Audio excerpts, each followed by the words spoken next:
બીજ એટલે શું? બીજ તમે એક માટીના નીચે નાખો ને તો એના લાખો અને લાખોના કરોડો, કરોડોના અગણિત બીજ થઈ જાય. અને એ તમે તમારા શરીરમાં નાખો તો એ ખાદ બની જાય જે બીજા બીજ બનવામાં મદદ કરે. એ જ બીજ મંત્ર જ્યારે તમે ધારણ કરો, એની સાધના કરો, 1 થી કરોડ, કરોડથી કરોડ. ગ્રહસ્થ સાધુ હતા, જેમ આ લોકો હવે ગ્રહસ્થ સાધુ થઈ ગયા. ઘરમાં રહેવાવાળા સાધુ એને ગ્રહસ્થ સાધુ કહેવાય. બધા સાધુઓના ટાઇટલ હોય ને, ગીરી એટલે પહાડ ઉપર રહેવાવાળા, વન શાંત વનજી મહારાજ એટલે વનમાં રહેવાવાળા, જંગલમાં રહેવાવાળા. પછી સરસ્વતી એટલે જ્ઞાન, આશ્રમમાં રહીને જ્ઞાન પ્રાપ્તિ કરવાવાળા. એમ આનંદ સંપ્રદાય જે છે આપણો, આનંદ સંપ્રદાયના જે સાધુ હોય એ ગ્રહસ્થ સાધુ હોય. ઘરમાં પતિ પત્ની સાથે રહેવાવાળા સાધુ એટલે આનંદ સંપ્રદાયના સાધુ. તેવા એક આનંદ સંપ્રદાયના સાધુ હતા. એમને માનો હુકમ આવ્યો, માની આજ્ઞા એ થઈ કે તમારે થોડાક વર્ષો માટે જનકલ્યાણ માટે સંન્યાસ લેવાનો છે. તો એમને કીધું જી આજ્ઞામાં. છોકરાઓ નાના હતા, પત્નીનો દેહાંત થઈ ગયો હતો, 4 દીકરા હતા. એક 18 વર્ષનો, બીજો 17નો, ત્રીજો 13 વર્ષનો અને ચોથો 8 વર્ષનો, ચોથો લાડકો. તો મોટા દીકરાને કીધું કે તું ભણવાનું મૂક અને તું દુકાન સંભાળ, કારણ કે ગ્રહસ્થ હોય તો પૈસા તો આવવા જોઈએ ને, પૈસા તો જોઈએ જ ને. તો કે તું દુકાન સંભાળ, હું જાઉં છું. હવે કેટલા વર્ષ પછી પાછો આવે છે એનો કંઈ ભરોસો નથી. માની આજ્ઞા છે, જ્યારે મા પાછી આજ્ઞા કરે ત્યારે હું પાછો આવીશ.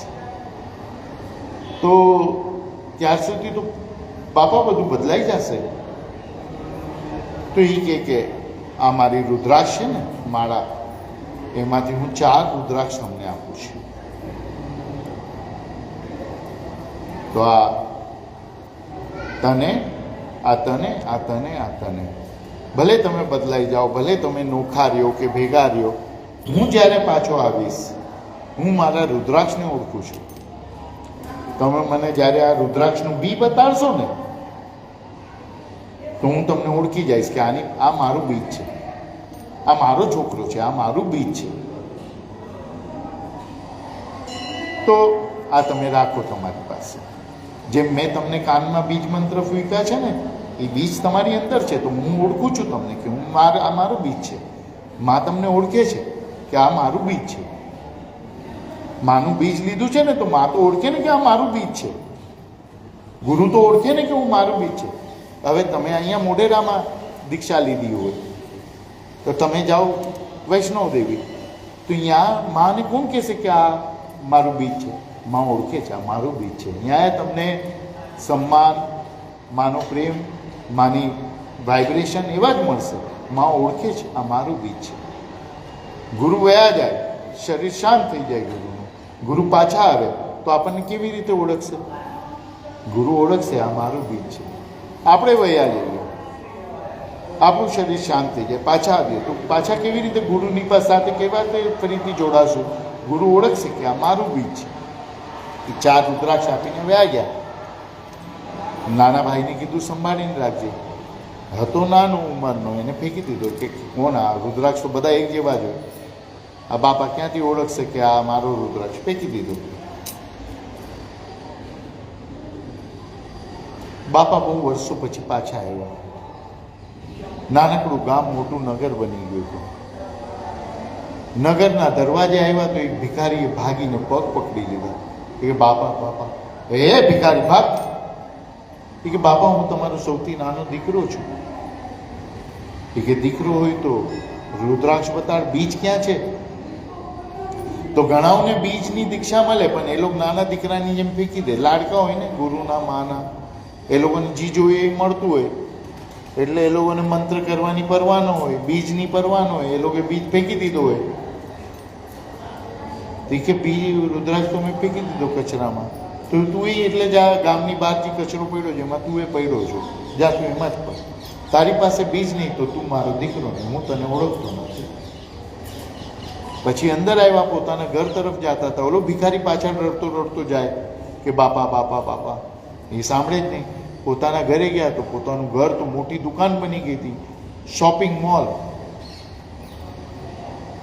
નાનકડી દુકાન હતી ઘરની અંદર. તે કે ભાઈ આ તો મારું ઘર હતું, અહીંયા કોનું શોપિંગ સેન્ટર છે? તે કે શેઠનું છે. શેઠ કોણ? તો મોટા દીકરાનું નામ લીધું. તે કે મારો દીકરો. તે કે બાજુમાં એમનો બંગલો. અહીંયા ગયા, દીકરો આવ્યો, પગે લાગ્યો. એ કે બાપા તમે? એ કે એ દૂર રહે, આ મારી જગ્યા ઉપર કોને પૂછીને તે શોપિંગ મોલ બનાવ્યું? કોણ છો તું? તે કે હું તમારો સૌથી મોટો દીકરો. એ કે દીકરો હોય તો બીજ બતા. તો એને રુદ્રાક્ષનું બીજ એ કે જો આ મેં ધારણ કર્યું છે. એ કે હા તું મારો દીકરો. સરસ, તે આટલું મોટું શોપિંગ સેન્ટર ઊભું કર્યું, બહુ સારું કામ કર્યું દીકરા. એ કે બાકીના તારા 3 ભાઈ ક્યાં? તે કે એક તો આ છે. તે કે આ મારો દીકરો નહીં, આ ભિખારી છે. કારણ કે એને બીજ ફેંકી દીધું તો એ ભિખારી થઈ ગયું. તમે બીજ ફેંકી દેશો તો ભિખારી બનશો, બીજ પકડી રાખશો તો શોપિંગ મોલ બની શકશે. તે કે બીજા લોકો ક્યાં? તે કે આવો ગામમાં એક મોટું મંદિર આવું મોઢેરા જેવું બની ગયું અને મોટા દાદરા ચડીને લોકોની લાઈન લાગી, લાખો લોકોની. અંદરથી મહંત સાહેબ દોડીને આવ્યા, પગ પકડા. એ કે બાપા કે મહંત પગ છોડ, પાપ લાગશે. તો આટલો મોટો પૂજારીને મને પગ પકડે. તે કે નહીં, હું તમારો બીજો દીકરો, બીજા નંબરનો. તે કે દીકરો હોય તો બીજ બતા. તે કે હાલો મંદિરમાં. યોની ઉપર, જરી ઉપર શિવલિંગ તરીકે રુદ્રાક્ષ રાખ્યો હતો ને એ રુદ્રાક્ષ ઉપર અભિષેક થતો હતો ને અહીંયા જી પણ અભિષેક કરવા આવે, માનતા માનવા આવે, એની માનતા પૂરી થતી હતી કે આ તમારો રુદ્રાક્ષ. બાપા જોઈને ઓળખી ગયા કે વાહ, તે તો મોટા દીકરા કરતા મોટું કામ કર્યું. આ રુદ્રાક્ષ તે બધાને ધારણ કર્યો, બધાને ફાયદો દેવડાવ્યો આનો. વાહ મારા દીકરા, હું બહુ ખુશ થયો તારાથી, આશીર્વાદ આપ્યો. પછી કે હવે ત્રીજો દીકરો ક્યાં? ચોથો ક્યાં? તે કે ચોથો તો આ. કે આને તો હું માનું જ નહીં મારો દીકરો, આ તો ભિખારી છે, એને બીજ ફેંકી દીધો. ત્રીજો દીકરો બતાવો. તે કે એના માટે તો થોડીક ઓલી બાજુ જવું પડશે, ગામની પાછળ. એ ગામની પાછળ? તે કે હા. ગાડીમાં બેસાડ્યા, ગાડીમાં બેસાડીને લઈ ગયા. તો ત્યાં જોયું તો એક સુંદર આશ્રમ, ને આશ્રમમાં બધા રુદ્રાક્ષના ઝાડ, અને આશ્રમની અંદર બધી રુદ્રાક્ષની ભીતો બનાવી હતી, રુદ્રાક્ષની લડીઓ લટકાવી હતી, રુદ્રાક્ષના ઘુમ્મટ બનાવ્યા હતા. ને અંદર ગુસ્સા ધ્યાન લાગી જાય. અને ત્યાંના ગુરુજી આવ્યા. ગુરુજીએ દોડીને પગ પકડી લીધા. કે હે ગુરુજી, તમે પગ પકડો છો, પાપ લાગશે મને. એ કે બાપા હું તમારા 3જા નંબરનો દીકરો. એ કે દીકરા, તું મારો દીકરો હોય તો મારું બીજ બતાડતી કે આ બધા તમારા બીજ છે. તમારું રુદ્રાક્ષ મેં વાવી દીધું, એના ઝાડ બન્યા, અને એ ઝાડ તો એ મારા દીકરા. એ કે તું તો આ 2 કરતા સર્વોત્તમ.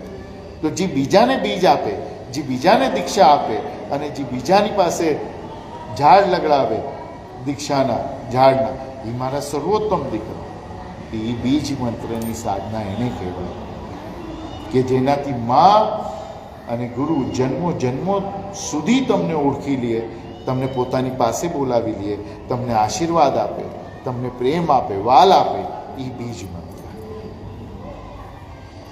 તો એવું હોય કે આ જન્મ તો માએ રાખી લીધો ખોળામાં, રાખી લીધી ખોળામાં, હવે આવતા જન્મનું શું?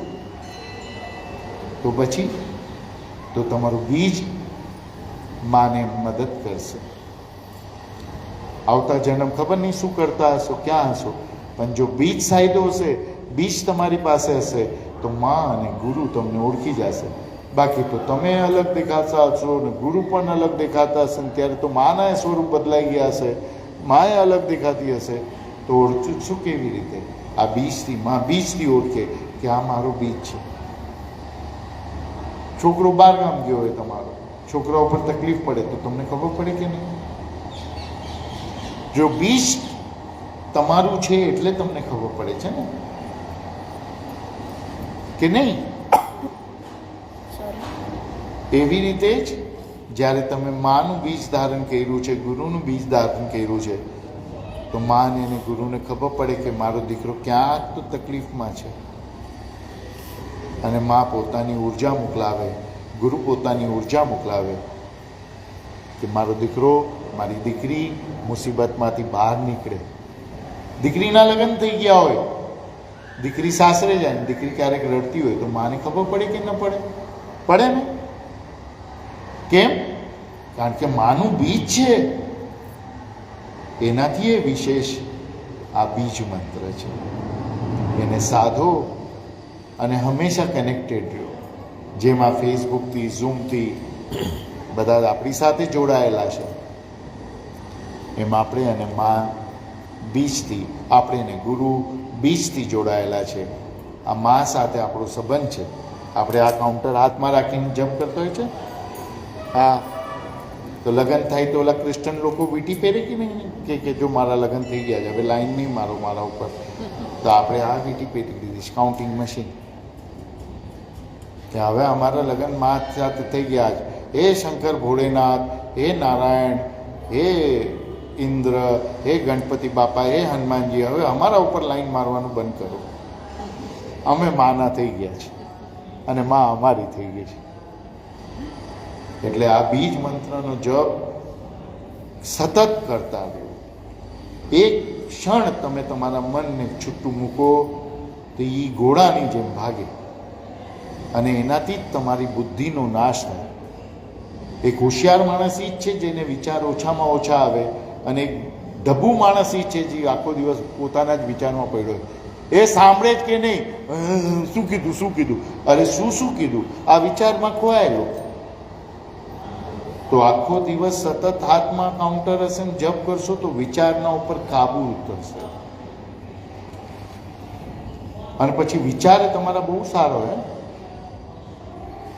એમાં તો લેડીઝના તો બહુ ઉત્તમ હોય. મને 20 વર્ષ પહેલા તારી માએ આમ કીધું તું, પણ હમણાં મારી બા બિચારી મરી ગઈ, હવે તને યાદ આવ્યું? નહીં, મેં કેટલું દુઃખ સહન કર્યું જ ને, હું હતી તો રહી, બીજું કોઈ હોત ને તો ખબર પડત વહી જાત ત્યારની છોડીને. બરાબર છે?